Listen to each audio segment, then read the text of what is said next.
Hello guys, welcome to my YouTube channel. तो आज मैं बनाने वाला हूँ हनुमान जी का एक पोर्ट्रेट, जो कि इस वीडियो में तो बस मैंने आउटलाइन कर रहा हूँ, और लेकिन अगली वीडियो में मैं इसमें कलर भी करूँगा।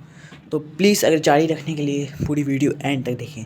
तो अभी मैंने जहाँ जैसे तैसे आईब्रो बना लिए, अभी उसमें उनमें आँख बनानी है, कान बनाने हैं, सब कुछ बनाना है। आईस अभी बनने के लिए रेडी हो चुकी है, मतलब उसका शेप रेडी हो रहा है। इसलिए अगर आपको पसंद आ रही है तो वीडियो एंड तक ज़रूर दिखिएगा, बिना स्किप करे, और मेरे साथ बनाते रहिए। और प्लीज़ लाइक कीजिए, सब्सक्राइब कीजिए, और कोई भी अगर आपको क्वेरी है तो कमेंट कीजिए, और नेक्स्ट किस पे बनाऊँ इसलिए भी कमेंट कीजिए और शेयर कीजिए। Thank you guys.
तो अभी तक गाइस लगभग मैंने हनुमान जी का बाहर का आउटलाइन हो ही गया है। बस अब थोड़ी सीन में मतलब बाहर से थोड़ा और शेप देना है और थोड़े से मुकुट बना के नीचे उनकी दाढ़ी और ब्रेड्स जैसे बनाना है मतलब। और बस उसके बाद गाइस फिर से पूरी हमारी ड्राइंग बन जाएगी और कल की ड्राइंग में मतलब कल की ड्राइंग वीडियो में हम लोग गाइस इस ड्राइंग पे कलर करने वाले हैं। तो गाइस जारी रखिएगा, देखते रहे। I hope you enjoy this video.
So finally guys ये ड्राइंग कंप्लीट हो चुकी है, हनुमान जी का पूरा पोर्ट्रेट। तो कल हम इस ड्राइंग पे करने वाले हैं कलर। तो प्लीज़ गाइस वो ड्राइंग वीडियो जरूर से देखना और पूरी एंड तक देखना। Thank you guys, I hope you like.